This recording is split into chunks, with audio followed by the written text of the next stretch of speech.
Despite Wall Street's comeback from Omicron FED, Ukraine jitters, Asian stock markets are still falling. Tokyo, Asian shares skidded Tuesday following a volatile day on Wall Street. Inflation-fighting measures from the Federal Reserve and the possibility of conflict between Russia and Ukraine are overhanging markets. Japan's benchmark Nikkei 225 Nikkei, minus 2.06%, slipped 2% in morning trading. Australia's SP/ASX 200 XJO, minus 2.64%, dropped 2.5%, while South Korea's Kospi 180721, minus 3.08%, lost 2.4%. Hong Kong's Hang Seng HSI, minus 1.24%, shed 1.4%, while the Shanghai Composite Scomp, minus 1.12%, dipped 1%. Benchmark indexes in Singapore STA, minus 1.15%, Taiwan Y9999, minus 1.62%, and Indonesia JAKIX, minus 1.47% also declined. The surprise turnaround in U.S. market overnight does not seem to provide any relief into Asia's session today, said Yip Jun Rong, market strategist at IG. A late-day buying spree pushed the benchmark SP 500 index to a 0.3% gain, after pulling it out of so-called correction territory, a drop of 10% or more from its most recent high. The Dow Jones Industrial Average DJIA, plus 0.29%, had declined more than 1,000 points before rallying and ending higher. We're in this wait-and-see mode, which is almost the most uncomfortable place to be, so I think the market is really grappling with that, said Lindsay Bell, chief markets and money strategist at Ally Invest. Monday's wild turnaround followed a 3-week decline for the SP 500, concluding with its worst weekly stretch since the start of the pandemic. The SP 500 SPX, plus 0.28%, fell as much as 4% Monday. The index has recovered from an intraday loss that big only 3 times in the past. The tech-heavy Nasdaq index comp,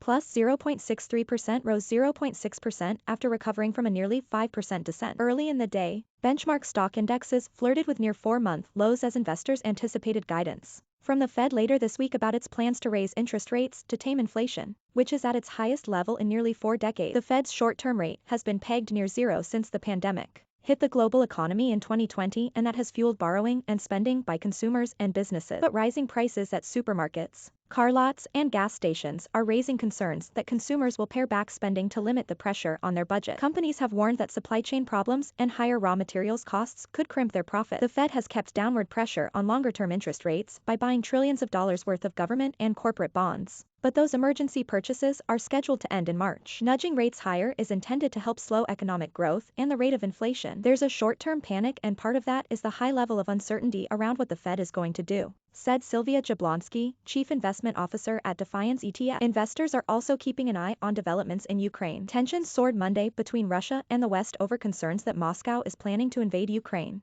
with NATO outlining potential troop and ship deployment. The wave of selling also extended to cryptocurrencies. Bitcoin TCUST, minus 2.29%, fell as low as $33,000 overnight, but rallied back above $36,000 by late afternoon. Still, the digital currency is far below the high of more than $68,000 it hit in November. The market is waiting to hear from Chair Jerome Powell Wednesday after Fed policymakers conclude a 2-day meeting and offer their latest thinking on the economy and interest rates. Some economists worry the Fed is moving too slowly. Others fret that the Fed may act too aggressively. They argue that numerous rate hikes would risk causing a recession and wouldn't slow inflation in any case. In this view, high prices mostly reflect snarled supply chains that the Fed's rate hikes are powerless to cure. When the Fed boosts its short-term rate, it tends to make borrowing more expensive for consumers and businesses, slowing the economy with the intent of reducing inflation. That could reduce company earnings, which tend to dictate stock prices over the long term. Europe's Stoxx 600 index SXXP, minus 3.81%, closed down 3.6% on concerns about Fed tightening and worries about the situation around Ukraine. The Russian ruble has also fallen after U.S. President Joe Biden indicated that in the event of a Russian invasion, the U.S. could block Russian banks from access to dollars or impose other sanctions. In energy trading, benchmark U.S. crude CLH22, plus 0.35%, added 38 cents to $83.69 a barrel in electronic trading on the New York Mercantile Exchange. It tumbled $1.83 to $85.31 on Monday. Brent crude BRNH22, plus 0.53%, the international standard, rose 52 cents to $86.79 a barrel. In currency trading, the US dollar USD/JPY, minus 0.22%, fell to 113.77 Japanese yen, from 113.96 yen.